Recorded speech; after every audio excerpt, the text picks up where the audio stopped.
దేవ, కృపోన్నతుడైన మా తండ్రి, మీ ఘనమైన పవిత్రమైన మహోన్నతమైన నామానికి స్తుతులు స్తోత్రములు తెలియజేసిన తండ్రి, మరొక సాయంకాలపు సమయాన్ని తండ్రి తరుణాన్ని మాకు అనుగ్రహించి తండ్రి, ఆయా ప్రాంతాల్లో ఉన్న మా అందరినీ క్షేమంగా తండ్రి మీ కాపుదలతో తీసుకుని వచ్చి తండ్రి మీ సన్నిధిని మాకు అనుగ్రహించినందుకు మీకు వందనాలు తండ్రి. కేవలము తండ్రి వినువారు మాత్రంగా ఉండి మమ్మల్ని మేము మోసపుచ్చుకోనకుండా మా బ్రతుకులను మార్చే బలమైన శక్తి కలిగిన దేవుని మాటను వింటున్నామన్న స్పృహతో మీ పిల్లలుగా మేమందరము వివేచన కలిగి ఉండేటకు సహాయం దయచేయండి. హృదయాలను తెరిచి మీ మాటలను తండ్రిగా ఆలకించుటకు, వాక్యంలోని మాధుర్యాన్ని ఆస్వాదించుటకు మీ పిల్లలైన మా అందరి హృదయాలను తండ్రి వాక్యం వైపు కేంద్రీకృతం చేయనట్లుగా మా అందరినీ తండ్రి మీ స్వాధీనమందు ఉంచుకొని తండ్రి విత్తబోతున్న ప్రతి మాటను తండ్రి స్వీకరించి వాక్యంలోని మాధుర్యాన్ని ఆస్వాదించే భాగ్యాన్ని మా అందరికి అనుగ్రహించండి. దీనుడను అల్పుడనైన నేను తండ్రి మీ పక్షాన్ని నిలబడి మాట్లాడబోతుండగా పరిశుద్ధాత్మ దేవుని సహాయం చేత మా బ్రతుకులను సరిచేసే లోతైన వాక్యపు మాధుర్యం చేత మమ్మల్ని ఆదరించవలసిందిగా వేడుకుంటూ ఘనత, మహిమ, ప్రభావాలు మీ నామానికి ఆరోపిస్తూ క్రీస్తునామని ప్రార్థన వేడుకుంటాము పరమ తండ్రి, ఆమేన్. ప్రియులారా, దేవుని యొక్క మహాకృపను బట్టి మరి గతించిన దినాల్లో కొత్త నిబంధనలో రాయబడినటువంటి అనేక గ్రంథాల వివరణను, ఒక్కొక్క పుస్తకం యొక్క నేపథ్యాన్ని మనము నేర్చుకుంటూ వచ్చాం, అవునా? అందులో సువార్తలు మీకు చెప్పడం జరిగింది. పౌలు గారు రాసిన పత్రికలన్నిటినీ కూడా మీకు వివరించడం అనేది జరిగింది. పౌలు గారు రాసిన పత్రికలన్నింటిలో ఎన్ని పత్రికలు రాశారండి పౌలు గారు? కన్ఫామా? 14 పత్రికలు రాశాడు.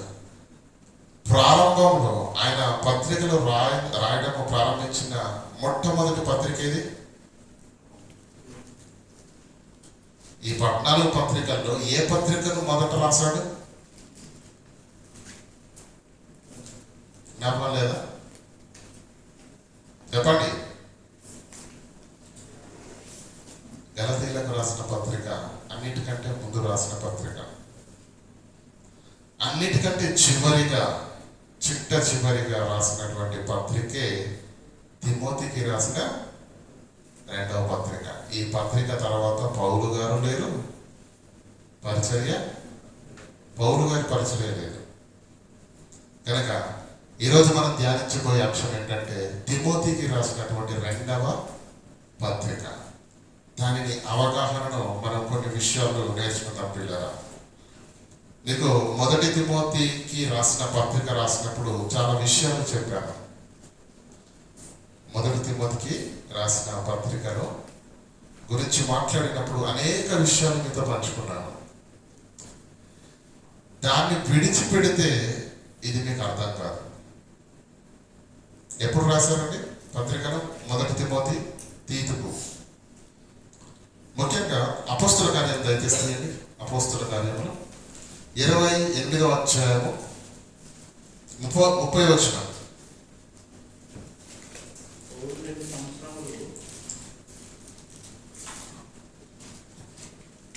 పౌలు 2 సంవత్సరములు పూర్తిగా తన అద్దె ఇంట కాపురం ఉండి,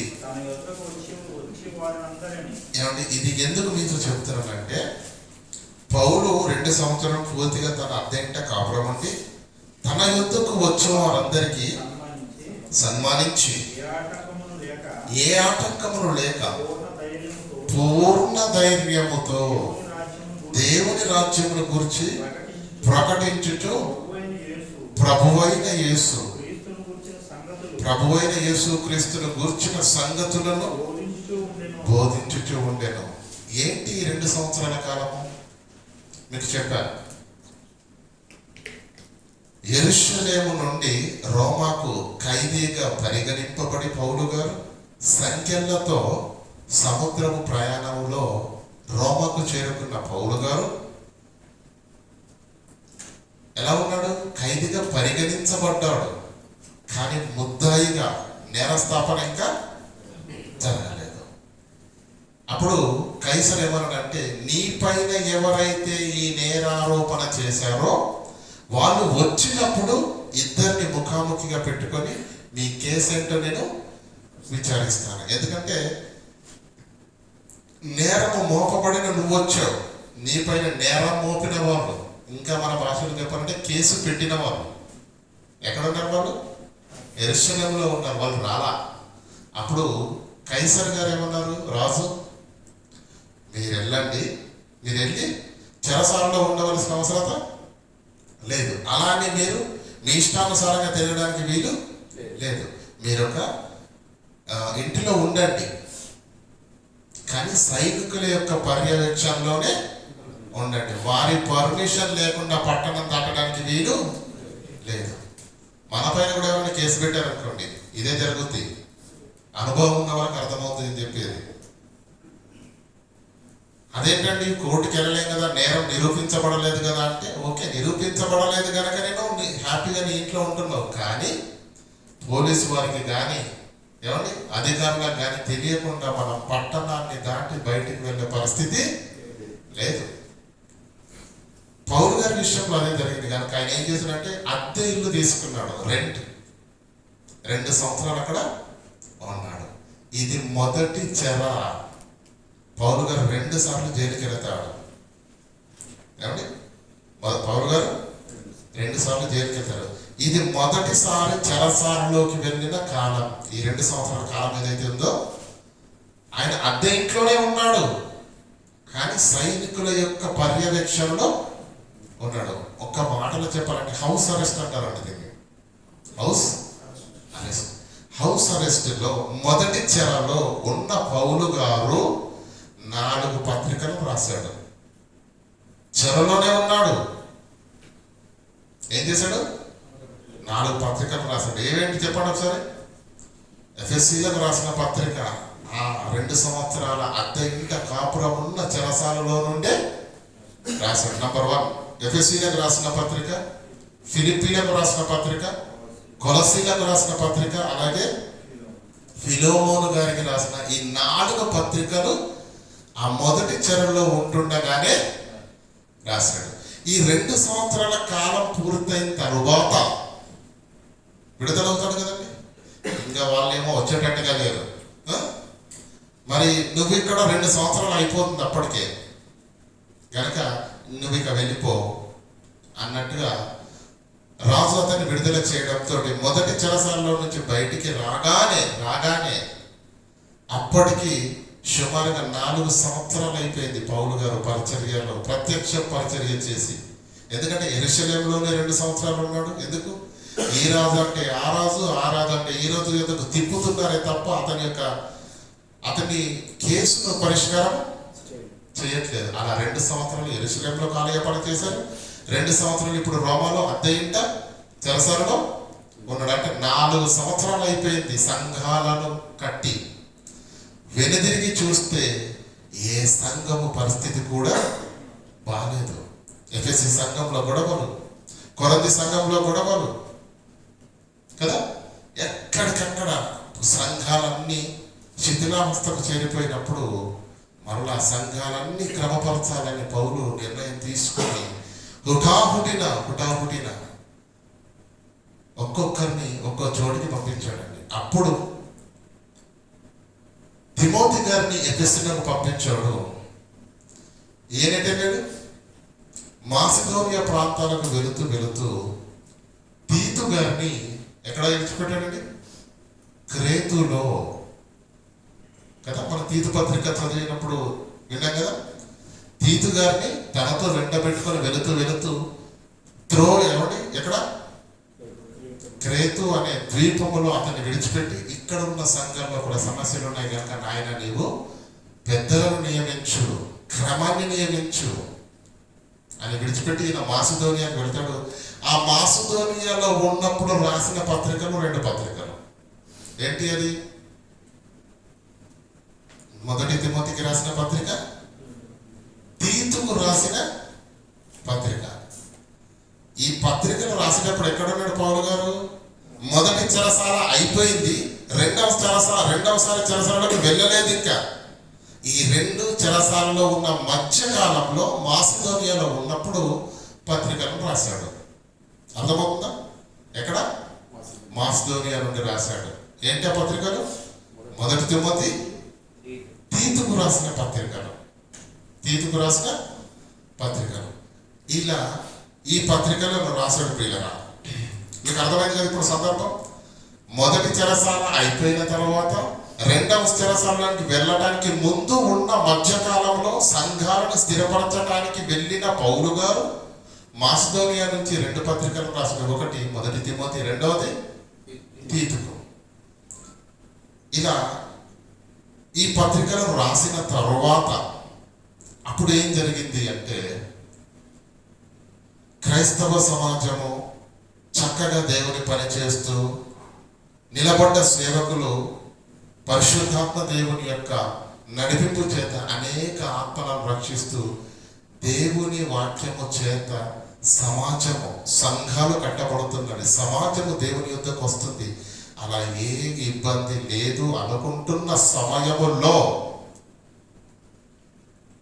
ఒక భయంకరమైనటువంటి సంఘటన జరిగింది.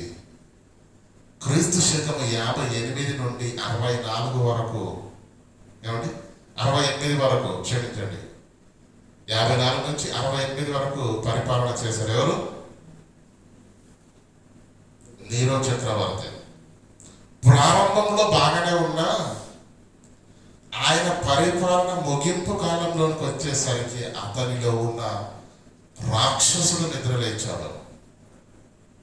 అంత మునుపు క్రైస్తవుల పైన విరోధ భావం కానీ ఏమీ లేదు. కానీ ఒకానొక సమయం వచ్చేసరికి, అంటే పౌలు గారి మొదటి చెరసాల ముగించుకొని సంఘాలను స్థిరపరచడానికి మరలా సంఘాల వైపు ప్రయాణం చేసినప్పుడు మాసిదోనియాలో ఉన్నప్పుడు మొదటి తిమోతి, తీతుకు రాసిన పత్రికలు ఎప్పుడైతే రాశాడని మీకు చెబుతున్నామో దాదాపు ఆ కాలమందే రోమ్ నగరము తగలబడింది. రోమ్ నగరము తగలబెట్టింది ఎవరు? నీరో చక్రవర్తి రోమ్ నగరాన్ని తగలబెట్టించి ఏం చేశాడంటే, ఈ నేరాన్ని అన్యం పుణ్యం ఎరుగని క్రైస్తవులపైకి తోసేశాడు. అప్పుడు ప్రభుత్వం నుండి కానీ ప్రజల నుంచి కానీ భయంకరమైన వ్యతిరేకత అనేది క్రైస్తవుల పైనకు వచ్చేసింది. నిజాన్ని ఎవడో పట్టించుకోడండి. నలుగురు అక్కడ పోగారు అనుకోండి, వెంటనే ఒకరి తర్వాత 15-20 మంది పోగొతారండి. వాళ్ళని అడగండి, అయినా అసలు ఇక్కడ ఎందుకు ఆగారు, ఏంటి విషయం అంటే నాకు తెలియదండి అంటాడు. మరి ఎందుకు ఆగారు? ఇలాంటి సందర్భాలు చాలా ఉంటాయి. విషయం తెలియదు. ఒక భయంకరమైన అబద్ధాన్ని క్రైస్తవుల పైన, అతను చేసిన నేరాన్ని ఈ రోము నగరం అంతా తగలబడిపోవడానికి కారణం ఈ క్రైస్తవులు అని ఆ నిందను క్రైస్తవుల పైన తోసేసరికి అప్పుడు ప్రియులారా ప్రశాంతంగా ఉన్న క్రైస్తవ సమాజం, ప్రశాంతంగా ఉన్నటువంటి విశ్వాసులు, సంఘాలు ఒక్కసారి ఉలిక్కి పడినట్టుగా ప్రభుత్వము ఏమండి ఉక్కుపాదం మోపింది క్రైస్తవుల పైన. కొరడాలతో కొట్టడము, భయంకర క్రైస్తవులు అనబడిన వారు ఎక్కడ కనిపిస్తే ఎక్కడ భయంకరంగా హింసకు, దాడులకు మరి దిగి మరి విచక్షణ రహితంగా పిల్లల వారిపైన దాడి చేస్తూ ఎక్కడ పడితే అక్కడ క్రైస్తవుల పైన జరుగుతున్న నేరాలు, ఘోరాలు అన్నీ కావు. అలాంటి తరుణంలో క్రీస్తును నమ్మి క్రీస్తును ప్రకటిస్తున్న అనేక మందిని క్రైస్తవులే ఇది తగలబెట్టారు అని అన్నప్పుడు, అదే తరుణంలో ఒక క్రైస్తవుడు ఒక ప్రాంతానికి వెళ్ళి సువార్తను ప్రకటిస్తే ఎలా ఉంటుంది చెప్పండి? ప్రజల్లో ఎలా ఉంటుందండి? నిన్నగాక మొన్న ఆ మహాపట్టణాన్ని తగలబెట్టారు, ఎంతో మంది ప్రాణాలు పోయాయి, ఇంకా ఈరోజు మళ్ళా దేవుడు అంటూ వస్తున్నారా అని చెప్పేసి ఉంటుందా ప్రజల వ్యతిరేకత? చెప్పండి, ఉంటుంది. అలా భయంకరమైన వ్యతిరేకత ప్రజల్లో ఉన్నది. మరొక పక్క చక్రవర్తి మరి ఆ క్రైస్తవులను అణిచివేయడానికి అతను చెయ్యని నేరము లేదు, ఏమండి, చెయ్యని ఘోరము లేదు. క్రైస్తవులు అనబడిన వారిని ఈడ్చుకొని రండి అని మహావిస్తారమైనటువంటి మైదానంలోనికి ప్రతిరోజు క్రైస్తవులను తీసుకొని రావడం, ఆ క్రైస్తవులందరినీ ఏమండి గ్రౌండ్లో మైదానంలో మధ్యలో వారిని విడిచిపెట్టేయడము, పైన ఏమండి అందరూ ప్రేక్షకుల్లా కూర్చొని చూస్తూ చప్పట్లు కొడుతున్నప్పుడు గుహలో నుంచి సింహాలను వారి పైకి పంపించి అలా వారు కేకలు పెడుతూ చనిపోతున్నప్పుడు వారి చావు కేకలు విని ఆనందపడ్డ ఒక దుర్మార్గమైనటువంటి చక్రవర్తి, సైకో చక్రవర్తి, అది చాలదన్నట్టుగా నిలువు కొయ్యాలను పాతి నేతి డబ్బాలు, నూనె ఉంటుంది కదా, నేతి డబ్బాలలో ఏమండి సంచులను ముంచి ఆ సంచులు కింది నుంచి వారికి తొడిగించి ఆ నేతి సంచులకు అగ్ని అంటించి చంపినటువంటి కిరాతకుడు ఎవరు? నీరో చక్రవర్తి. ఇలా క్రైస్తవుల పైన ఒకటి కాదు, రెండు కాదు, అతి భయంకరంగా దాడులు జరుగుతున్న ఆ వేళల్లో క్రీస్తు అన్న మాట వినబడ్డ ప్రజలే భగ్గుమంటూ మండిపోతున్నారు. అంత వ్యతిరేకత, అంత తీవ్రమైన వ్యతిరేకత క్రైస్తవుల పైన ఆనాడు రావడానికి కారణం రోమ నగరాన్ని తగలబెట్టించింది ఆయన. కాకపోతే ఆ నేరాన్ని క్రైస్తవుల మీదకి నెట్టేసరికి భయంకరమైన తీవ్రత, వ్యతిరేకత ప్రజల్లోనికి వచ్చేసింది. కాబట్టి అప్పుడు క్రీస్తును నమ్ముకున్న వారికి శ్రమలు తప్పలేదు, క్రీస్తును ప్రకటిస్తున్న వారికి శ్రమలు తప్పలేదు. ఎక్కడ పడితే అక్కడ క్రైస్తవులు అనబడే వారిని ఈడ్చుకుంటూ వచ్చి వారిని చెరసాలలోకి వేయడము ఆనవాయితీగా జరుగుతున్న ఆ తరుణములో ఆయన త్రోయలో ఉన్నాడు. ఎవరు? అపోస్తలుడైన పౌలు. చూడండి, ఆ మాటను చూసుకుందాం. 2 తిమోతికి రాసిన పత్రిక, ఇది సందర్భం ప్రియులారా. 2 తిమోతికి రాసిన పత్రిక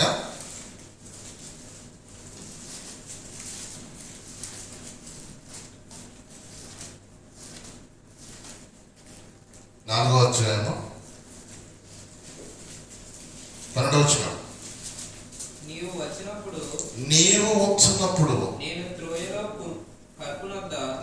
త్రోయలో కర్పునొద్ద ఉంచి వచ్చిన అంగీని పుస్తకములను ముఖ్యముగా చర్మపు కాగితాలను తీసుకొని రమ్ము. ఈ పత్రికను రాస్తూ తిమోతికి ఏం చెప్తున్నాడంటే, నాయన నువ్వు వచ్చేటప్పుడు ఏం చేస్తావంటే, త్రోయాలో నన్ను అరెస్ట్ చేసింది అక్కడే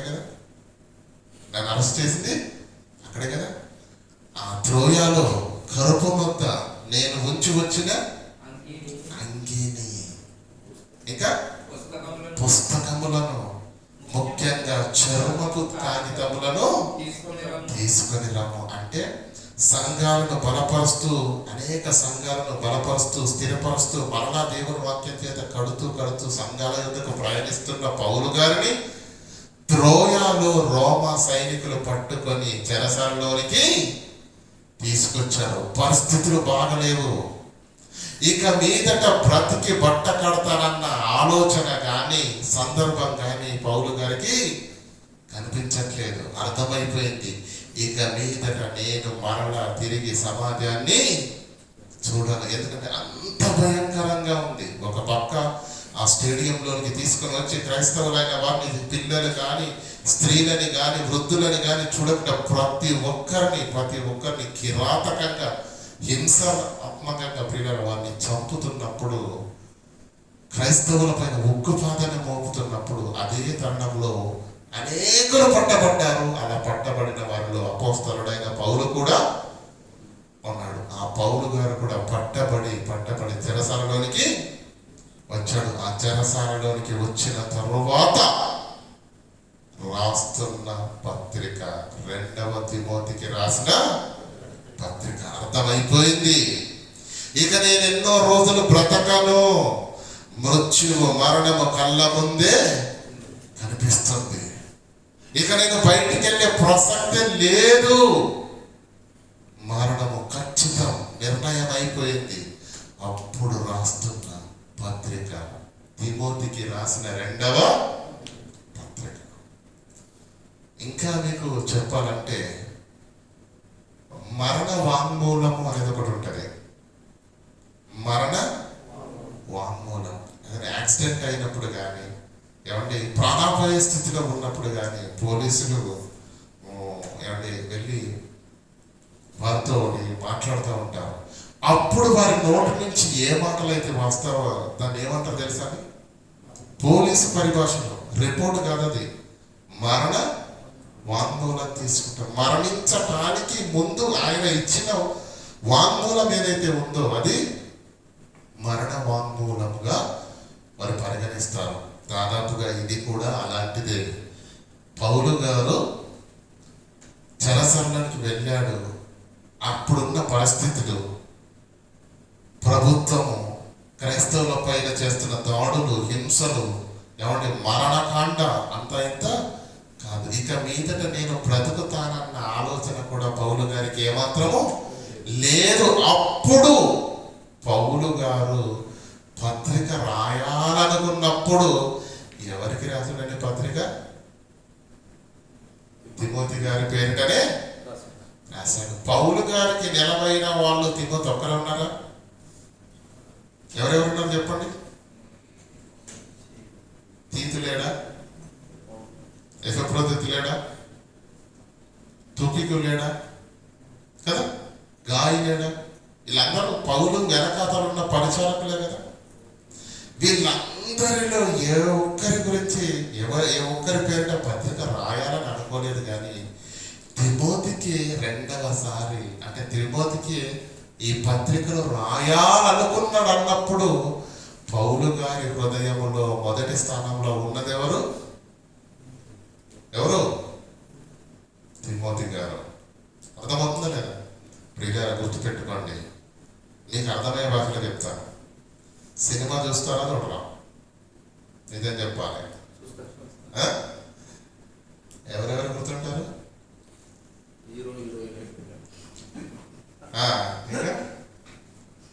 మెయిన్ క్యారెక్టర్స్ ఏంటో చెప్పండి.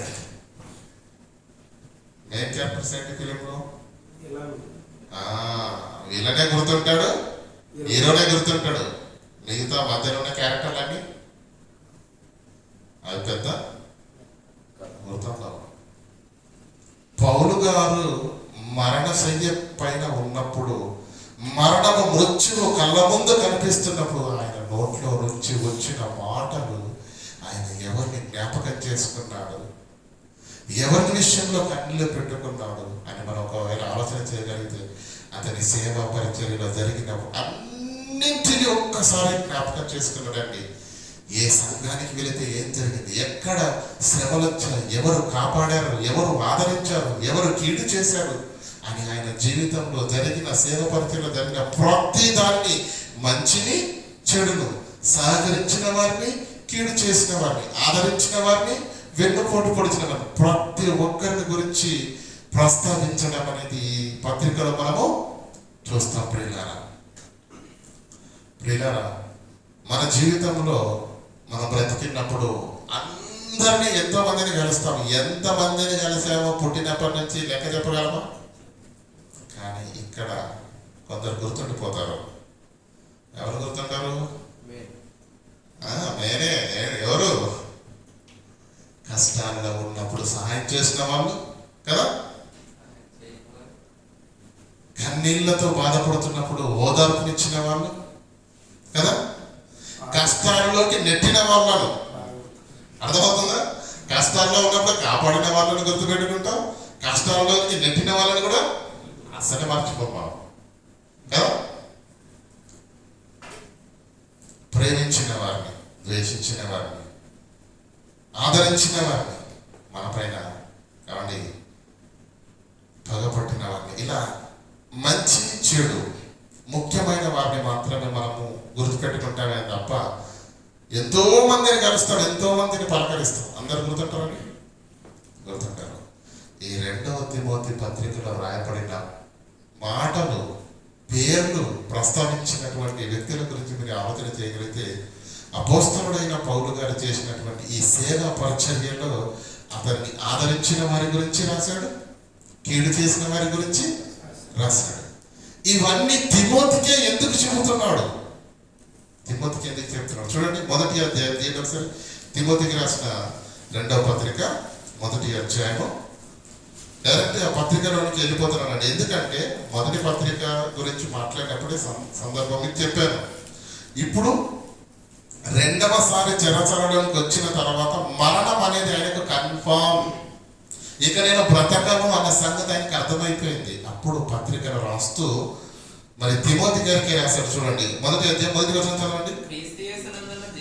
క్రీస్తు యేసు నందున్న జీవమును గూర్చి, జీవమును గూర్చిన వాగ్దానమును బట్టి దేవుని చిత్తము వలన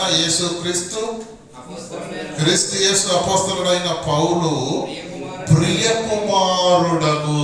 ఆత్మీయ కుమారులు ఎంతమంది ఉన్నారు, కానీ ప్రియ కుమారుడగు, నా నిజ కుమారుడని అంటాడు మొదటి తిమోతిలో. ప్రియ కుమారుడగు తిమోతికి శుభమని చెప్పి వ్రాయున్నది. ఎందుకు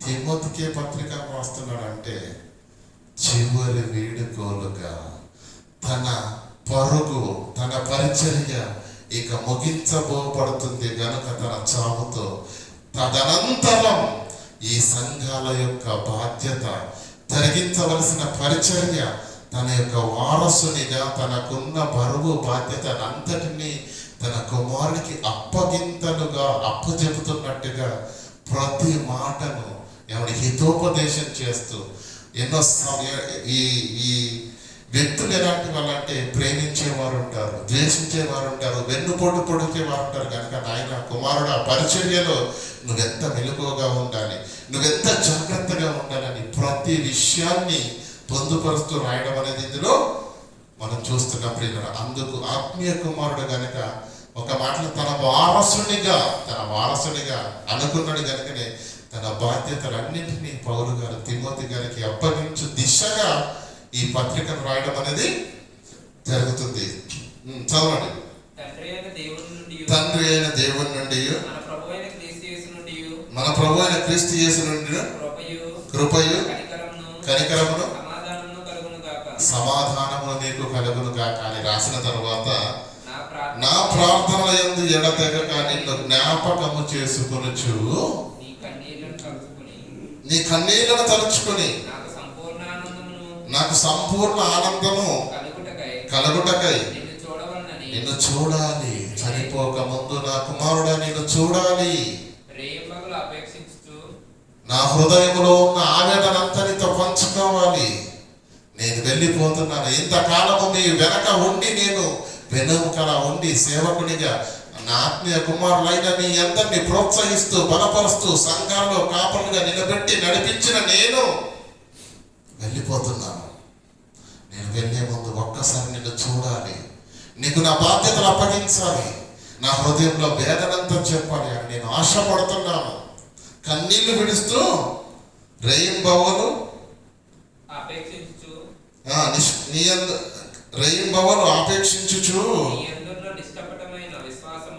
నీ యందున్న నిష్కపటమైన విశ్వాసమును జ్ఞాపకం చేసుకుని. చూసారండి, తిమోతిని చూడాలని ఆశపడుతున్నాడు. మరణించక ముందు తిమోతిని చూడాలని ఆశపడుతున్నాడు. రేయింబవలు దేవునికి ఏం చేస్తున్నాడట? ప్రార్థన చేస్తున్నాడట. అలా మాట్లాడుతున్న మాటల్లో ఆయన ప్రస్తావించిన మాట ఏంటో తెలుసా? నీ అందున్న నిష్కపటమైన తిమోతిలో ఏముందంట? విశ్వాసం అంటే నమ్మకం అంటే విశ్వాసం అంటే ఏంటండి? నిజం చెప్పండి, మనకుందా అండి విశ్వాసం? ప్రభువా నాకు మంచి ఉద్యోగం వస్తేనే నేను నిన్ను నమ్ముతాను, లైసెన్స్ వెళితేనే నేను నిన్ను నమ్ముతాను, కుమారుడు పుడితే నేను నిన్ను నమ్ముతాను. మన డిమాండ్స్ ముందు దేవుడు యాక్సెప్ట్ చేస్తే అప్పుడు నేను ఆలోచిస్తాను నీ గురించి. అది మన భక్తి కదా. తోమ ఏమన్నాడు? యేసుక్రీస్తు లేచాడు రా నాయన అని పక్కనలో అందరు చెప్తుంటే నేను మీలా ఎరుబగులు అనుకుంటున్నారా? మీరు ఎవరిని చూసి ఎవరు అనుకున్నారో? చనిపోయిన వాళ్ళు ఎవరైనా తిరిగి లేచారా? తాతలు చచ్చిపోయారు, తండ్రులు చచ్చిపోయారు, ఎంతో మంది పితరులు చచ్చిపోయారు, ఎవరైనా లేచారా? పిచ్చి పట్టిందా మీకు అని వారిని గద్దించాడు తోమ. మీరింతగా చెబుతున్నారు కాబట్టి ఆయన రావాలి, నేను ఎదురుగా వెళ్ళాలి. బల్లెంతో పొడిచిన పోటు ఉంది కదా, ఆ గాయాలలో ఏమండి మేకులు దిగ్గొట్టిన గాయాలు ఉంటాయి కదా, 3 రోజులకు మారిపోతాయండి. ఆ గాయాలు ఆయన కొండాలి, అందులో నేను చెయ్యి పెట్టాలి. అవి నిజమైన గాయాలు అయితేనే అప్పుడు నేను అమ్మో ఎంత గొప్ప విశ్వాసం అండి బాబు. అప్పుడు యేసుక్రీస్తు ఏమన్నాడు? తోమా, నీవు చూచి నమ్మితివి కానీ చూడక నమ్మువారు ధన్యులు. విశ్వాసం అంటేనే అది నిరీక్షింపబడు వాటి యొక్క నిజస్వరూపమును అదృశ్యమైనవి, కంటికి కనిపించనివి ఉన్నవి అనుటకు ఆధారమై ఉన్నది. అది విశ్వాసం. విశ్వాసము ఇక్కడ ఏమంటాడు? నీ అందున్న నిష్కపటమైన విశ్వాసం అన్నాడు. నిష్కపటమైన విశ్వాసమును జ్ఞాపకం చేసుకోవాలి. ఏమంటున్నాడు చూడండి.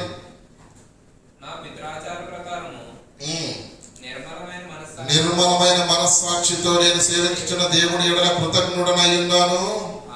ఆ విశ్వాసము నిష్కపటమైన ఆత్మీయ జీవితాన్ని బలోపేతం చేసి ఆ మంచి విశ్వాసము తిమోతికి ఎక్కడి నుంచి వచ్చింది అంటే, ఆ విశ్వాసము మొదట నీ హవ్వ అయిన లోయలోను. హవ్వ అంటే అంతే కదా, మన భాషలో ఆయ అంటాం కదా, తెలంగాణ పరిభాషలో బామ్మ కదా. నీ అవ్వ అయిన లోయలోను, నీ తల్లి అయిన యునేకెలోను, నీ తల్లి అయిన యునేకెలోను. ఎవరు అయిన తల్లి? తల్లి యూదురాలు, తండ్రి గ్రీకు దేశస్థుడు. మనం చదువుకున్నాం కదా, మర్చిపోయారా అపోస్తల కార్యంలో? తల్లేమో విశ్వసించిన యూదురాలు, తండ్రి గ్రీకు దేశస్థుడు కదా. అంటే ఈయన విశ్వాస జీవితము బలోపేతం కావడానికి వాళ్ళ అవ్వ నిష్కపటమైన విశ్వాసురాలుగా ఉందంట. అదే తన బిడ్డకు నేర్పింది. ఎవరు? తిమోతి గారి తల్లి. ఆమెలో ఉందంట.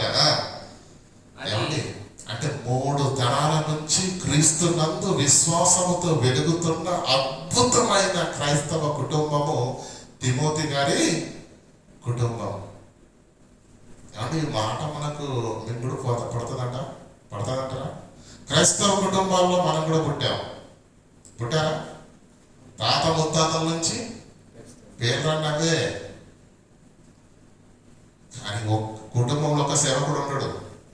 సేవకుని గౌరవించే విధానము తెలియదు.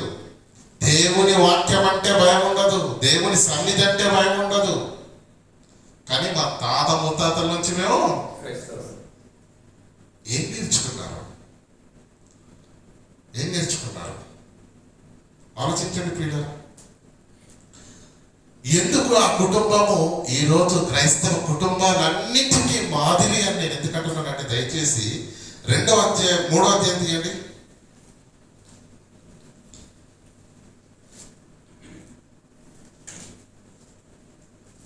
2 తిమోతికి రాసిన పత్రిక 3వ అధ్యాయం 10వ వచనం చదవండి. అయితే నీవు నా బోధను, నా ప్రవర్తనను, నా ఉద్దేశమును, నా విశ్వాసమును, నా దీర్ఘశాంతమును, నా ప్రేమను, నా ప్రేమను అంతియొకయ, ఇకోనియ, లూస్త్రా అను పట్టణములలో నాకు కలిగినటువంటి హింసలను లుస్త్రాలో ఏం జరిగింది గుర్తుందా? ఏం జరిగిందండి? రాళ్లతో పూల వర్షం కాదు, రాళ్ల వర్షం కురిసింది పౌలు గారికి. ఏం జరిగింది? ఎలా కొట్టారంటండి? ఈడు చనిపోవాలి అన్న కసునోడు ఎలా కొడతాడండి? వీళ్ళు వేస్తాడండి, రాయిలు విసిరేస్తాడా? గురి చూసి చేతిలో ఉన్న బలాన్నంతటిని ఉపయోగించి ఏమండి కొడితే తల పగిలిపోవాలన్న కసితో కొట్టారండి బాబు. చూడండి ఈ మాట ఇలాగే ఉంచండి. అపోస్తల కార్యంలో ఒకసారి వెళ్ళొద్దాం, 14వ అధ్యాయం.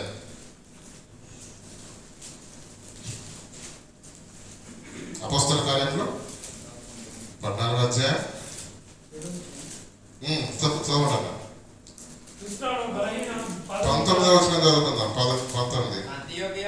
అంతియోకియా నుండి ఇకోనియా నుండి యూదులు వచ్చి, ఆయన ఉన్నది ఎక్కడ?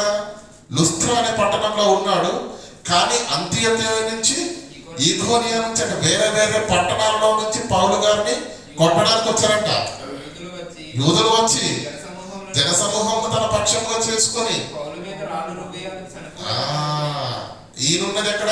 లుస్త్రాలో ఉన్నాడు, అవునా? కానీ యూదులు ఎక్కడి నుంచి వచ్చారట? ఈకోనియా నుండి అంతియోకియా నుండి వచ్చి లుస్త్రాలో ఉన్న అనేక జనాలను తన పక్షాలుగా చేసుకొని పౌలు మీద రాళ్ళు రువ్వి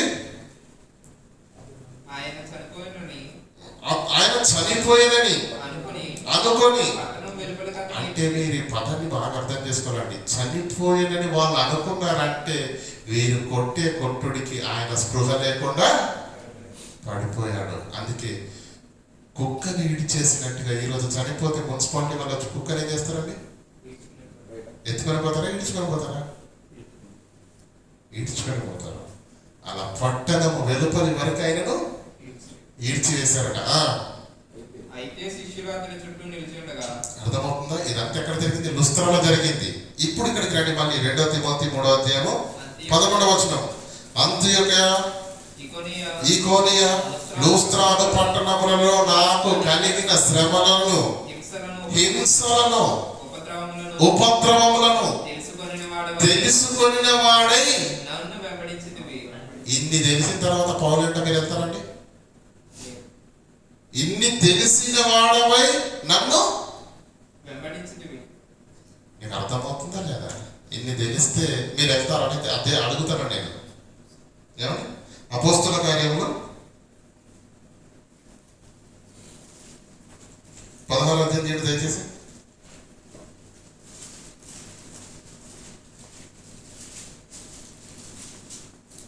మూడవ వచనం 16:3. మొదటి నుంచి చదవండి. పౌలు దెర్బేకును లుస్త్రాకును వచ్చెను. అక్కడ తిమోతి అని ఒక శిష్యుడు ఉండెను. అతడు విశ్వసించిన ఒక యూదురాలి కుమారుడు. అతని తండ్రి గ్రీకు దేశస్థుడు, అన్యుడు, యూదుడు కాదు. లుస్త్రాలోను ఇకోనియాలో ఉన్న సహోదరుల వలన మంచి పేరు పొందినవాడు. అతడు తనతో కూడా బయలుదేరి రావాలని పౌలు కోరి, పౌలు ఏం చేశాడట? అయ్యా నేను పరిచర్యకు వెళుతున్నాను, నాతో తోడుగా నీవు రావాలన్నప్పుడు రావటానికి ఈయన పంపటానికి వాళ్ళ తల్లిదండ్రులు సిద్ధంగా ఉండాలా వద్దా? అప్పటికేం జరిగింది?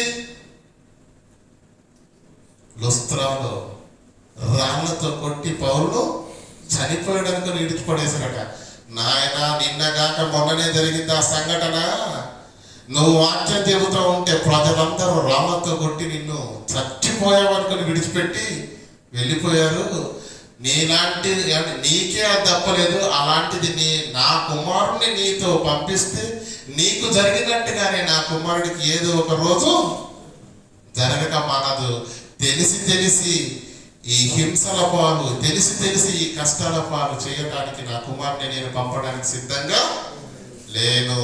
కావాలంటే మీకు ఇంత కానుకేస్తాను కానీ పౌలయ్య గారు కుమారుణ్ణి సేవకు రమ్మని మాత్రం మీరు అడగండి. కావాలంటే కాస్త దశమ దండిగా ఇస్తాను కానీ కుమారుని మాత్రం మీరు అడగండి. అలా వద్దా వాళ్ళు?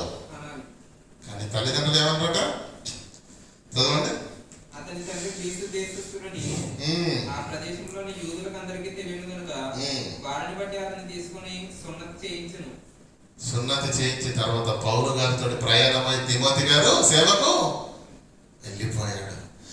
వెళ్ళడానికి ఈయన గుండె ధైర్యం ఎంత గొప్పది, పంపడానికి తల్లి తండ్రి వాళ్ళ గుండె ధైర్యం ఎంత గొప్పదండి. తెలిసి దేవుని కొరకు ఆ రోజున్న పరిస్థితిని ఏంటి, క్రీస్తుని పేరు చెబితేనే కొరడలతో కొడుతున్నారు, నరికేస్తున్నారు, చంపేస్తున్నారు, హింసల పాలు చేస్తున్నారు. అది ప్రత్యక్షంగా కొన్ని దినాల క్రితం పౌలు గారి విషయంలోనే జరిగింది. అలా జరిగిన ఆ తొలి దినాలలోనే పౌలు గారితో తిమోతిని పంపించడానికి తల్లిదండ్రులు వాడు చెప్పలేదు. తిమోతి గారు కూడా, అమ్మా నీకు దేవుడు అంటే భక్తి ఉంటే కాస్త ఎక్కువ దశభాగంలో డబ్బు చెల్లించు, కానీ నా ప్రాణాలతో చెలగాటం నువ్వు ఆడకూడదు.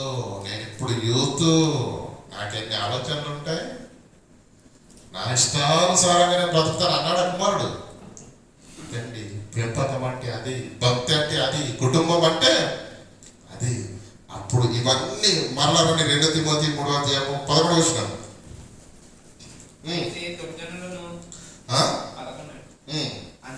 అంత్యోక్యలోను ఈకొనియలోను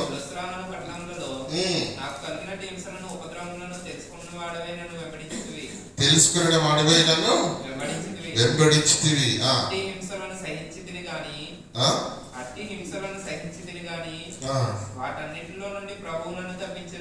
అంటే తిమోతి గారు పౌలు గారిని ఎప్పుడు నమ్మాడు అంటే, స్వస్థత జరగానే ఆ స్వస్థతను బట్టి నువ్వు నన్ను నమ్మావు కుమారుడు అంటున్నాడు. అక్కడ మేలును బట్టి నమ్మాడా, స్వస్థతను బట్టి నమ్మాడా? హింస ఉపద్రవమును పట్టి వాటిని బట్టి ఆయన విశ్వాసంలోనికి వచ్చాడు. అంటే దేవుని కింద వాడుంటూ చూడండి, 12 దయచేసి చదవండి.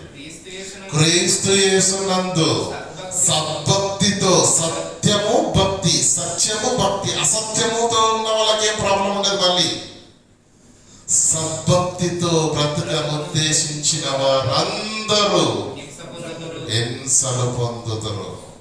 సద్భక్తితో బ్రతికితేనే సమస్యలు పర్వాలేదండి. వాళ్ళకు అనుగుణంగా మారిపోతే మనకి ఏ ప్రాబ్లం ఉండదు. దేవునికి అనుకూలంగా ఉన్నారనుకోండి, అప్పుడే సమస్య.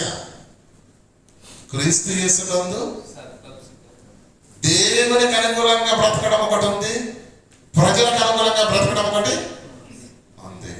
దేవునికి అనుకూలంగా బ్రతికేవాడు, సద్భక్తితో బ్రతకను ఉద్దేశించేవారు హింసలు పొందుదురు.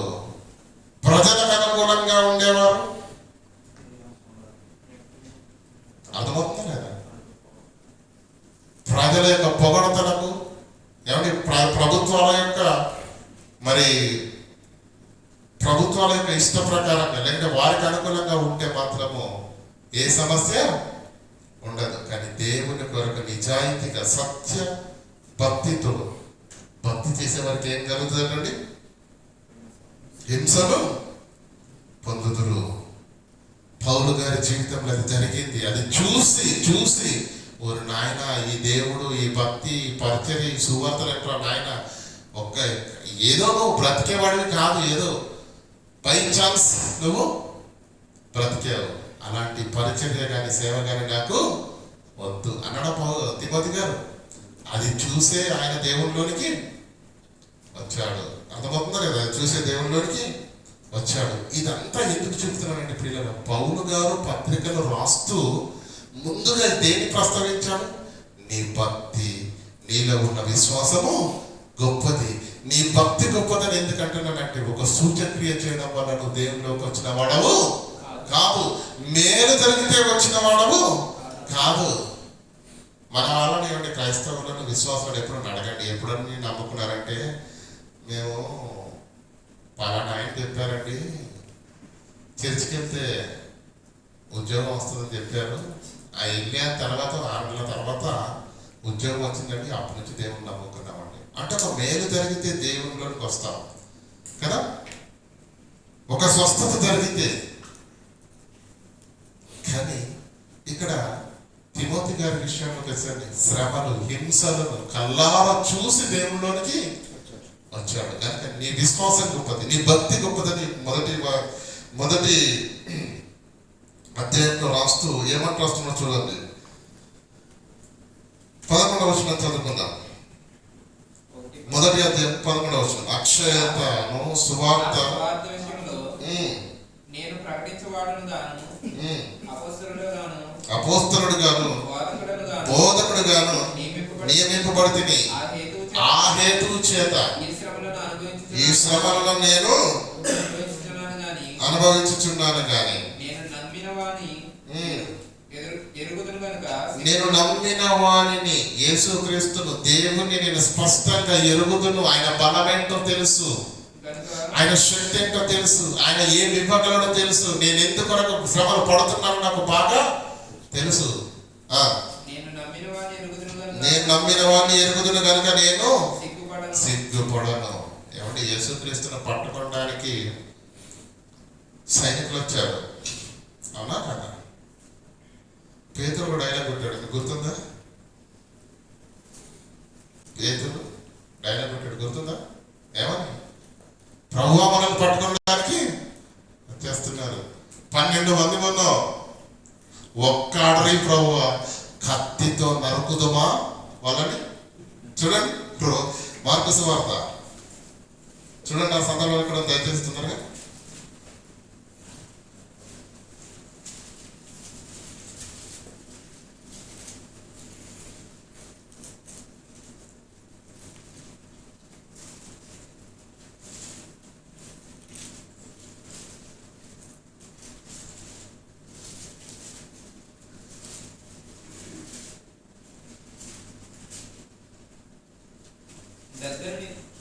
మార్కు 14:47. దగ్గర నిలిచిన వారిలో ఒకడు కత్తి చూసి ప్రధాన యాజకునికి దాసుని కొట్టి వాడి చెవి నరికాను.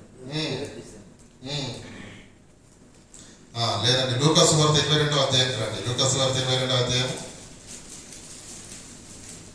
48వ వచనం. అంటే పౌలు ఇక్కడ ఎందుకు అంటున్నాడు? నేను సేవించుచున్న దేవుని నేను ఎరుగుదును అని ఎందుకు అంటున్నాడు ఆ మాట అంటే 48 యేసు యూదా నువ్వు ముద్దు పెట్టుకొని మనుష్య కుమారుని అప్పగించుచున్నావా అనగా ఆయన చుట్టూ ఉన్నవారు జరగబోదని చూచి, అంటే మా ప్రభువును పట్టుకోవడానికి వచ్చేసారు, ఖచ్చితంగా మా ప్రభువును అరెస్ట్ చేస్తారని వాళ్ళకి అర్థమయ్యి, ప్రభువా కత్తితో నరుకుదుమా అని ఆయన అడిగిరి. అంత వారిలో ఒకడు ప్రధాన యాజకుని దాసుని కొట్టి కుడి చేతి తేగ నరికాను. అయితే యేసు ఈ మట్టుకు తాళుడని చెప్పి యేసు తను పట్టుకొని వచ్చిన ప్రధాన యాజకులతోనూ దేవాలయపు అధిపతులతోనూ పెద్దలతోనూ మీరు బందిపోటు దొంగ మీదకి వచ్చినట్టు మీరు నా మీదకి వస్తున్నారే. హృదయులతోనూ పౌలుగా పేతురు గారు కంగారు పడిపోతున్నారు. ప్రభువా మన దగ్గరకు వచ్చేస్తున్నారు, కత్తితో నరకేద్దామా వీళ్ళని? సైలెంట్ గా ఉంటే పట్టేసుకుంటారు. మరి అప్పుడు యేసుక్రీస్తు ఏమన్నాడు? పేతురు కత్తి పట్టుకున్నవాడు కత్తితోనే నశిస్తాడు. నువ్వేమనుకుంటున్నావు? అసలు నన్ను ఏమనుకుంటున్నావు? ఏమి మాట్లాడకుండా మౌనంగా నేను ఉన్నంత మాత్రాన చేతగాన్ని వాడిని అనుకుంటున్నావా? లేదంటే నేను నా తండ్రికి చెబితే ఇప్పుడే 12 సేనా వ్యూహముల కంటే ఎక్కువ మంది సైన్యమును పంపించి నన్ను కాపాడాలని నువ్వు అనుకుంటున్నావా? నేను వచ్చింది ఎందుకో తెలుసా? నేను వచ్చింది సమస్త మానవాళి పాప ప్రక్షాళన జరగాలి అంటే నేను సిలువకు అప్పగింపబడాలి. ఆ సిలువలో నా శరీరము తుత్తు నీయలుగా నా రక్తమంతా కార్చి సర్వ మానవానికి పాప విమోచన జరగాలంటే ఈ కార్యము జరగాలి. ఆ జరగాలంటే నేను మౌనంగా ఉండాలి. నువ్వేమనుకుంటున్నావు? నేనే అంత అమాయకుడు అనుకుంటున్నావా? నా వెనకాల ఉన్న దేవుడు ఏం చేయలేడు అనుకుంటున్నావు? నువ్వెందుకు తొందరపడుతున్నావు పేతురు? దేవుడు సమస్తము చేయగలవాడు, సర్వశక్తిమంతుడు దేవుడు. కానీ కార్యము అలా నెరవేరవలసి ఉన్నది కనుక ఏమంటావు తెలుసండి ప్రవచనం? గొర్రె బొచ్చు కత్తిరించు వాని ఎదుట ఎలాగో మౌనంగా ఉండునో యేసుక్రీస్తు కూడా అలాగే మౌనంగా ఉన్నాడే తప్ప ఎంతమంది ఎన్ని నేరాలు మోపినా నోరు మెదిపి ఒక్క మాట మాట్లాడేవాడు కాడు. తన్ను తాను అప్పగించుకోవడానికి వచ్చినవాడు. చేతగాక సైలెంట్గా ఉండలా. మన వాళ్ళు అనుకుంటున్నారు, ఈరోజు అనేకులు అనుకుంటున్నారు తన ప్రాణములు తనంతట తానే యేసుక్రీస్తు పెట్టాడు. కారణం సర్వ మానవాన్ని పాపం నుంచి విమోచించడానికి. అందుకే ఇక్కడ పౌలు ఏమంటున్నారు 2 తిమోతిలో, నేను ఎరుగుదును, నేను సేవించుచున్న దేవుని గురించి నాకు బాగా తెలుసు. ఆయన మహాబలవంతుడు, సర్వశక్తిమంతుడు. ఏమండి, మనమందరం పాట పడతాం కానీ అగ్నివాసన శద్రక్ మెషక్ అబేద్నెగోను అగ్నిగుండంలో పడేస్తే కలిపారండి. అగ్ని వాసనను అంటకుండా కాపాడిన శక్తివంతుడైన దేవుడు మన దేవుడు. సింహపు కోనుల్లో దానియల్లో పడివేస్తే కుక్క పిల్లలు కూర్చుంటే పక్క పంటి ఏమన్నా అన్నాయండి దానియల్ని అంటే దానియేలు కాపాడడానికి దానియేలును సింహపు నోళ్లను మోయించిన దేవుడు అగ్నివాసనను అంటకుండా వారిని కాపాడిన దేవుడు. సముద్రాన్ని పొడి నేలగా చేసి 2 పాయలుగా చేసి ఆరిన నేల మీద నడిపించిన దేవుడు ఈ ప్రకృతిలోని పంచభూతాలను విలయ తాండవం చేయించి తన పిల్లల కొరకు ఏ అద్భుతాన్నైనా చేయగలిగి మహాశక్తివంతుడైన దేవుణ్ణి నమ్ముతున్నాడు పౌలు. అందుకే ఆ మాట రాశాడు, నేను నమ్ముచున్న వారిని నేను ఎరుగుదును గనక నేను సిగ్గు పడను. ఆ మాట ఆయన ఎందుకు రాస్తున్నాడు? నేను ఇది వరకు 12వ వచనం, మొదటి అధ్యాయం 12వ వచనం, ఆ హేతువు చేత ఈ శ్రమలను అనుభవించుచున్నాను కానీ నేను నమ్మేవారిని నేను ఎరుగుదును, నేను ఆయన గనక నేను సిగ్గుపడను.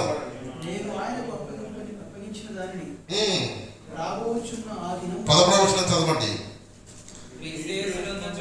ఈ శ్రమలన్నింటినీ నేను ఎందుకు భరిస్తున్నానో నాకు తెలుసు, ఆ పరలోకం కోసం. ఆ దేవుడు నాకు ఇస్తాడు, ఆ శక్తివంతుడు నాకు ఇస్తాడు అని చెప్పి ఏమంటాడు? క్రీస్తు యేసు నందు ఉంచవలసిన విశ్వాస ప్రేమని కలిగిన వాడవై. ఎందుకు ఈ పత్రికను రాస్తున్నానంటే నేను ఇక వెళ్ళిపోతున్నాను, నా కుమారుడా, నా వారసుడా, ఇక మీదట ఈ సేవ పరిచర్య బాధ్యతలన్నీ మీరే అని ఏమంటుడు? విశ్వాస ప్రేమను కలిగిన వాడవై నీవు నా వలన వినిన హితవాక్యములను ప్రమాణములను నీవు గైకొనుము. నీకు అప్పగింపబడిన ఆ హితవాక్యము మంచి పదార్థమును మనలో నివసించు పరిశుద్ధాత్మ వలన కాపాడుము. అది కాపాడబడాలంటే మనలో పరిశుద్ధాత్మ ఉండాలి. కింద ఏమంటున్నా చూడండి, అంటే ఆసియాలో ఉన్న వారందరూ నన్ను విడిచిపోయారన్న సంగతి నీవెరుగుదువు. వారిలో పొగెల్లో ఉన్నారు. అయితే ఇక్కడ ప్రభువు ఒనేసిఫోరు ఇంటి వారి యందు కనికరము చూపును గాక. అతడు రోమాకు వచ్చినప్పుడు నా సంఖ్యలను గురించి సిగ్గుపడక శ్రద్ధగా నన్ను వెతికి కనుగొని అనేక పర్యాయములు నన్ను ఆదరించను. అదిగాకను ఎఫెసీలో ఎంతగా ఉపచారం చేశానో చెప్పాను కదండి. ఆయన సేవా పరిచర్యలో జరిగిన సంఘటనల సందర్భాలు, ఎవరు కీడు చేశారో, ఎవరు మేలు చేశారో, ఎవరు సహాయం చేశారో, మరణ శయ్య మీద ఉన్నాడు గనక ఏమంటే మరణ వాంగ్మూలంగా మాట్లాడుతున్నాడు కనుక ఒక్కసారి అన్నింటినీ తన ఆత్మీయ కుమారుడు చెప్తున్నాడు. ఎవరో మేలు చేశారు, ఎవరు కీడు చేశారని ప్రతిదీ ప్రస్తావిస్తున్నాడు అక్కడ. ఇక్కడ 2వ అధ్యాయంలోకి వచ్చేసరికి, నా కుమారుడు క్రీస్తు యేసునందున్న కృప చేత నీవు బలవంతుడవు కమ్ము. ఇక్కడ సైనికుడు అనే పదప్రయోగాన్ని చేస్తాడండి. క్రీస్తు యేసు యొక్క మంచి సైనికుడి వల్ల నీవు ఉండాలి. సైనికుడే అని ఎందుకు ప్రస్తావించాడండి? సైనికుడితో ఎందుకు పోల్చాడు? సైనికుడు పని ఏంటండి?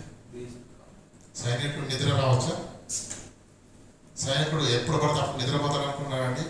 ఏమండి, ఇలా శబ్దం జరిగిందంటే టక్కన లేచి కూర్చుంటాడు. మనలాగా ఉండదు. మనల్ని నలుగురు లేపాలి, అంతేనా? మామూలు నిద్రనండి మంది. 2 మొబైల్ పక్కన పెట్టుకున్న అలారం వెనుక కాదు. మన నిద్ర గాఢమైన నిద్ర. సైనికులు అంతా గాఢంగా ఉన్నారనుకోండి, ఊరుకుంటారా? శత్రు దేశ సైనికులు వచ్చేసి శాశ్వత నిద్రలోని పంపించేస్తారు కదా. సైనికుడు ఎలా ఉండాలి? చిన్న శబ్దం కూడా గ్రహించి వెంటనే నిద్రలో నుంచి లేచి నిలబడి రొమ్ము విరిచి ఎదుట ఏదున్నా దాన్ని ఎదుర్కొనడానికి సిద్ధంగా ఉండాలి. యుద్ధం చేసే సైనికుడు ఎలా ఉండాలి చెప్పండి? 24 గంటలు 24/7 యాక్టివ్లో ఉండాలి, అవునా కదా? యుద్ధం జరుగుతుంది అనుకోండి, అక్కడి నుంచి తూటాలు గుళ్ళు వెలుస్తూ ఉన్నారు. ఈ రోజులో నేను ఫోనే మాట్లాడలేదు, ఇంటికని ఫోన్ చేసాడు అనుకోండి, ఎలా ఉంటుంది చెప్పండి? యుద్ధంలో ఉన్న సైనికుడు ఏం చేయాలి? కుటుంబము, భార్య, పిల్లలు ఇవన్నీ తర్వాత ముందు దేశ రక్షణే ధ్యేయంగా పెట్టుకొని పోరాడతాడు. ప్రాణాలతో చెలగాట మాడుతూ, అవునా కాదు? అలాంటి సైనికుడిని ఏమన్నాడు ఇక్కడ? క్రీస్తు యేసు యొక్క మంచి దొంగ సైనికుల వల్లే కాదు, క్రీస్తు పేరు చెప్పుకొని దోచుకునే సైనికుల వల్లే కాదు, క్రీస్తు యేసు యొక్క మంచి సైనికుల వల్ల నువ్వు నాతో కూడా శ్రమను అనుభవించు. సైనికుడు ఎప్పుడు యుద్ధానికి వెళ్ళేటప్పుడు నా భార్య ఏం చేస్తుంది, నా పిల్లలు ఏం చేస్తున్నారు, వాళ్ళు చీటీ కట్టారా లేదా, చీటీ పలికిందా లేదా, మనకు తిన్నారా లేదా, జీవన సంబంధమైన వ్యాపారం గురించి ఆలోచించే తీరిక ఆయనకు ఉండడానికి వీలు లేదు. సైనికుడు ఎప్పుడు ఎలా ఉండాలండి? దేశ రక్షణని ధ్యేయంగా పెట్టుకొని బ్రతకాలి. అందుకే ఆ సైనికులతోటి పోల్చాడు ప్రియులారా. ఏమండి, ఇంకా 14వ వచనాన్ని చదవండి. వినువారిని చెరుపుటకే గాని మరి దేనికి పనికి రాని కొన్ని వితండవాదాలు ఉంటాయి, కొన్ని గొడవలు ఉంటాయి, కొన్ని అంశాలు ఉంటాయి. ఏంటంటే వినువారికి అంటే వినువారు చెడిపోతారు తప్ప అలాంటి వాటి వలన ప్రయోజనము, అలాంటి సబ్జెక్టులు కూడా కొన్ని ఉంటాయి. అయితే ఏమంటుండే అక్కడ చూడండి, వినువారిని చెరుపుటకే కానీ మరి దేనికి పనికి రాని మాటల గురించి వాదము. నీది రైటా నాది రైటా చూసుకుందామా? డిబేట్ పెట్టుకుందామా? నువ్వు వస్తావని రావాలా? వినువారిని చెడుపుటకే తప్ప ఏ ఒక్క ఆత్మీయ జీవితాన్ని దేవుల్లో నిలబెట్టడానికి పనికొచ్చే మాటలు అలాంటి వాటిని అలాంటి వాదన పెట్టుకోమనడా? పెట్టుకోవద్దు. ప్రభు ఎదుట వారికి సాక్ష్యం ఇచ్చుచు ఇలాంటి సంగతులను వారికి జ్ఞాపకం చేయు. నువ్వు సేవ ఎలా చేయాలంటే, తిమోతి నా కుమారుడా, నా ఆత్మీయ కుమారుడా, దేవుని ఎదుట, మనుషుల ఎదుట కాదు, దేవుడు చూస్తున్నాడన్న సంగతి నువ్వు జ్ఞాపకం చేసుకో. ఏ పని చేసినా, ఏ మాట మాట్లాడినా, ఏ క్రియ చేసినా దేవుడు చూస్తున్నాడు. భయపడుతూ నన్ను దేవుడు చూస్తున్నాడు కనుక దేవుని ఎదుట యోగ్యుని గాని సిగ్గుపడనక్కరలేని పనివాని కాదు, సత్యవాక్యాన్ని కథలు చెప్పొద్దు. సత్యవాక్యం చెప్పేటప్పుడు సరిగా ఉపదేశించువాని కాదు, నిన్ను నీవే. ప్రజల ఘనత వద్దు మనకు, నిన్ను నీవే దేవునికి కనపరుచుకొనుము, జాగ్రత్త పడము, అపవిత్రమైన వట్టి మాటలకు విముఖుడవై ఉండుము. అట్టి అపవిత్రమైన వట్టి మాటలు మాట్లాడువారు వినువారు చెడుపుటకే తప్ప ఉపయోగం లేని మాటలు మాట్లాడే వారి దగ్గర ఏమంటుండండి? అపవిత్రమైన వట్టి మాటలకు విముఖుడవై ఉండుము. అట్టి మాటలు మాట్లాడువారు మరి ఎక్కువగా భక్తిహీనులవుతారు. ఇంకా కొరుకు పుండు ప్రాకినట్టు వారి మాటలు ప్రాకును. పనికి రాని మాటలు, వితండవాదాలు, తర్కాలు, వాదాలు అవసరం లేదండి. నీకు తెలిసిన జ్ఞానాన్ని ప్రేమతో నలుగురికి చెప్పు, దేవుని వైపు వారిని తిప్పు, దేవుని వారిని బలపరచు. ప్రేమతో చెప్తే వింటారు. ఏమండి? ప్రతి సమయంలో వితండవాదాలు అవసరము లేదు. వితండవాదాలు అవసరం లేదు ప్రియులారా. ఇంకా 22 వచనానికి రండి. 2:21 20 వచనం. ఇంటి గొప్ప ఇంటిలో వెండి పాత్రలు, బంగారు పాత్రలు మాత్రమే కాక కర్రనియు మట్టి పాత్రలు కూడా ఉంటాయి. ఈ మాట ఎందుకు చెప్తున్నానండి ప్రియులారా? గొప్ప ఇంటిలో బంగారు నగలు ఉంటాయి, వెండి ఉంటాయి, మట్టి పాత్రలు ఉంటాయి, ఇనుపై కూడా ఉంటాయి. కానీ వేటిని యజమాని ముడతాడు, వేటిని యజమాని తాకుతాడు, వేటిని యజమాని యూజ్ చేస్తాడు కదా?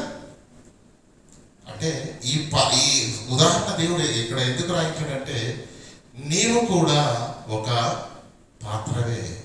ఈ విశ్వం అనే మహా గొప్ప ఇంటిలో నీవు కూడా ఒక పాత్రవే. అయితే యజమానుడు నిన్ను వాడుకున్నట్టుగా నీవు ఉండాలి. యజమానుడు వాడుకునేటట్టుగా, యజమానుడు మెచ్చేటట్టుగా మనం ఉండాలి. ఏమండి? మీకు చాలాసార్లు చెప్పాను ఈ ఉదాహరణ. ముండ్ల కంప ఉంటుంది కదండి, అడవిలో పెరిగే తుమ్మ చెట్టు అంటారు కదా మీరు. తుమ్మ చెట్టు, బొబ్బిలి తుమ్మ భయంకరమైనటువంటి ముళ్ళతో ఉంటుందండి.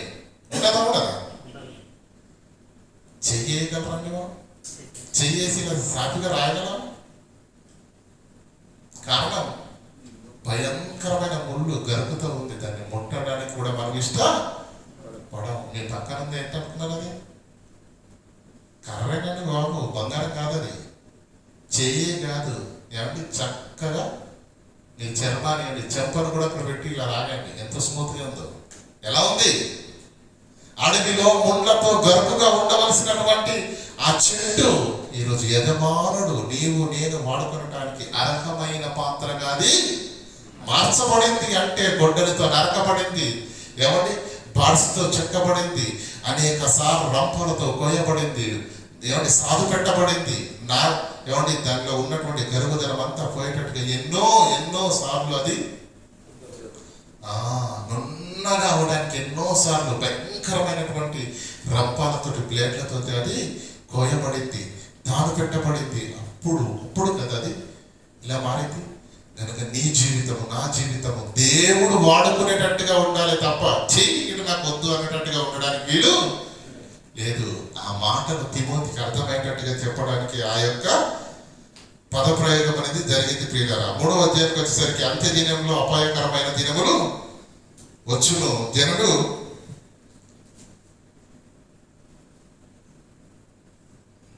అంత్య దినములలో అంటే అంత్య దినాల్లో భక్తులు ఏమంటే ప్రజలు ఎలా ఉంటారో చెబుతూ ఈ సందర్భాన్ని అంతటిని ఇక్కడ వరకు మాట్లాడుకుంటూ వచ్చి ప్రియులారా 15వ వచనం చదవండి.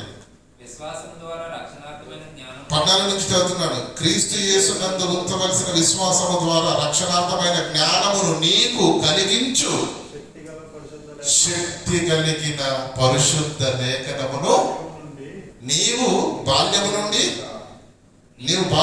ఎరుగుదువు గనుక నీవు నేర్చుకుని రూఢి అని తెలుసుకొని ఉన్నవి ఎవరి వల్ల నేర్చుకుంటేవో ఆ సంగతులు తెలుసుకొని వాటి యందు నిలకడగా ఉండాలా. నిలకడగా ఉండమంటే ఒకసారి పడిపోతూ లేస్తూ అప్పుడప్పుడు రావడమా? దేవుని వాక్యం మన హృదయంలో నిలకడగా ఉండాలి. దైవజనుడు ఉమ్. సన్నద్ధుడై సన్నద్ధుడై. ప్రతి సత్కార్యమునకు ఎందుకు ఈ మాట చెప్తున్నానంటే, నేను వెడలిపోయే కాలం దగ్గరకు వచ్చింది. నా తర్వాత ఈ సేవ పరిచర్య అంతటిని నీవు బాధ్యతను వహించవలసిన స్థితి నీకే ఉంది కనుక దైవజనుడు సన్నద్ధుడై ప్రతి సత్కార్యమునకు పూర్ణంగా సిద్ధపడి దైవావేశం వలన కలిగిన ప్రతి లేఖనము ఉపదేశించుటకును ఖండించుటకు తప్పుదిద్దుటకు నీతి యందు శిక్ష చేయటకు ప్రయోజనకరమై ఉన్నది. 4వ వచనం, 4వ అధ్యాయం మొదటి వచనం. దేవుని ఎదుటను సజీవుల ఎదుటను మృతులకు తీర్పు తీర్చు క్రీస్తు యేసు ఎదుటను ఆయన ప్రత్యక్షత తోడు, ఆయన రాజ్యము తోడు. నేను ఆనబెట్టి ఏమని క్రీస్తు యొక్క ప్రత్యక్షత తోడు పెట్టాడు. నంబర్ 1. నంబర్ 2, క్రీస్తు యొక్క రాజ్యము తోడు పెట్టి ఏమంటున్నాడు?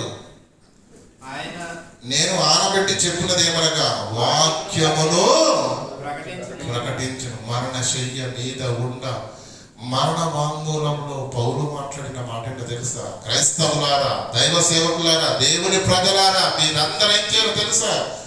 దేవుని ప్రత్యక్షత తోడు. ఏమంటుండే ఇంకా? యేసు రాజ్యము తోడు. నీకు ఆనబెట్టి చెప్పే మాట ఏంటో తెలుసా? వాక్యమును ప్రకటించుము. మాకు వద్దు ప్రభు, ఈ వాక్యం ప్రకటించే పని మాకు వద్దన్నట్టుగా ఉంది ఈరోజు క్రైస్తవులకు. వాక్యం ప్రకటించడమా? క్రైస్తవులం కాబట్టి ఆదివారం రోజు వీలుంటే వస్తాం, లేకపోతే లేదు. నీ దిక్కున తోడు చెప్పుకో. అదే మా క్రైస్తవ జీవితం. మాకు అంతే తెలుసు. నో, ఆనబెట్టి చెబుతున్నాడట. ప్రమాణం కదండి. ఆనంటే ఆజ్ఞ. వాక్యమును ప్రకటించుము, సమయమందు అసమయమందు ప్రయాసపడము, సంపూర్ణమైన దీర్ఘశాంతముతో ఉపదేశించు, ఖండించు, గద్దించు, బుద్ధి చెప్పు. ఎందుకంటే ఇంత పాటగా ఎందుకు చెప్పాలంటే, నాయన నువ్వు గద్దిస్తే, నువ్వు ఖండిస్తే ఆ క్షణమే బాధపడతారేమో, కానీ వారు మనసు మార్చుకుంటే దేవుళ్ళలోనికి వస్తారు. వారి ఆత్మీయ జీవితాలు నిలబడతాయి. ఎందుకంటే జనులు హితబోధను సహింపరు, బురద జీవులు గల వారై స్వకీయ దురాశలకు అనుకూలంగా వారు మాట్లాడుతున్నారు. వారు స్వప్రయోజనాన్ని ఆలోచిస్తున్నారు, తాత్కాలికమైన ప్రయోజనాన్ని ఆలోచిస్తున్నారు తప్ప నిత్య జీవన గురించి వారు ఆలోచించట్లేదు. కనుక అవసరమైతే ఖండించు, గద్దించు, బుద్ధి చెప్పు. అప్పుడు దేవుని వాక్యంలోనికి వాళ్ళు వస్తారు. చిన్నపిల్లలకు స్కూల్కి వెళ్ళడం ఇష్టమా అండి? ఇష్టమా? స్కూల్కి వెళ్ళామంటే ఎంత ఏడుస్తారండి? ఏడుస్తారా ఏడరా? పోనీ ఆ ఏడుపును చూసి తండ్రి అయినా ఆపుతాడా? వద్దులే నాన్న ఇంతగానో ఏడుస్తున్నా కానీ వెళ్ళ అంటాడా? చెప్పండి. కొట్టి మరి అక్కడికి వెళ్ళిన టీచర్ అనుకుంటారా? అక్కడ కొట్టుడే, ఇక్కడ కొట్టుడే. ఎందుకు కొడుతున్నాడు చెప్పండి తల్లిదండ్రి? రే, నువ్వు ఈరోజు చదువుకునకపోతే ఆడి కన్నీళ్ళు చూసి అయ్యో పాపం అంటే రేపటి దినాన వాడు గాడిదను కాసుకోవలసిన స్థితిలోకి వెళ్తాడు. అవునా కదా? అంటే ఈ రోజు వీడు కన్నీళ్ళు చూసి నేను అయ్యో అంటే రేపు వీడి జీవితమే నాశనం అయిపోతుందని ముందుగా ఎరిగిన తండ్రి కొట్టైనా పంపిస్తాడు. ప్రజలు ఈరోజు తాత్కాలికమైన ఆనందాలు, తాత్కాలికమైన ఆశీర్వాదాలు, తాత్కాలికమైన ఉపశమనం కోసమే వేగిరపడుతున్నారు తప్ప క్రైస్తవ విశ్వాసులు నిత్య జీవం ఒకటి ఉన్నదని, క్రీస్తును నమ్ముకున్నది, అందుకేనని బాప్తీసం తీసుకున్నది, పరలోకం వెళ్ళడానికేనని మరిచిపోయి బ్రతుకుతున్నారయ్యా క్రైస్తవులు. అందుకే తిమోతి ఖండించు, గద్దించు, బుద్ధి చెప్పు. సంపూర్ణమైన ఉపదేశంతో ఖండించు, గద్దించు, బుద్ధి చెప్పు. ఎందుకంటే జనులు హితబోధను సహించరు. 5వ వచనం 4-5. అన్ని విషయంలో నీవే మితముగా ఉండుము, శ్రమపడుము, సుఖపడద్దు. సేవలో సుఖము ఉండదు. శ్రమపడము, సువార్తకునిగా పని చేయము, నీ పరిచర్యను సంపూర్ణంగా జరిగించు. నా పని అయిపోయింది నాయన. కుమారుడా, నీ ఆత్మీయ తండ్రినైనా నేను అయిపోయింది, నాకు చావు కళ్ళ ముందే కనిపిస్తుంది. ఇంకా దినాలు గడియలు లెక్క పెట్టుకునే పరిస్థితిలో నేను ఉన్నాను. చూడండి, నేను ఇప్పుడే ప్రాణార్పణముగా పోయబడుచున్నాను. నేను వెడలిపోవు కాలము సమీపమై ఉన్నది. మంచి పోరాటం పోరాడితిని, నా పరుగును కడముట్టించింది, నీ విశ్వాసమును కాపాడుకుంటుంది. ఇక మీదట నా కొరకు నీతి కిరీటము ఉంచబడి ఉన్నది. నా మరణము కళ్ళ ముందు కనిపిస్తుంది. నేను వెడలిపోవు కాలము సమీపంగా ఉన్నది, సమీపమై ఉన్నది అని ఇక్కడ మాట్లాడుతూ 9వ వచనం చదవండి. ఈ పత్రిక ఆయనకి ఎందుకు రాస్తుందంటే, మరణించక ముందు నా కుమారుడు నిన్ను ఒక్కసారి కళ్ళతో చూడాలి, నీకు నా బాధ్యతనంతా అప్పగించాలి, నా తరువాత ఈ పరిచర్యనంతటిని నడిపించే బాధ్యత మీకే ఉంది కనుక నేను వెళ్ళిపోతున్నాను.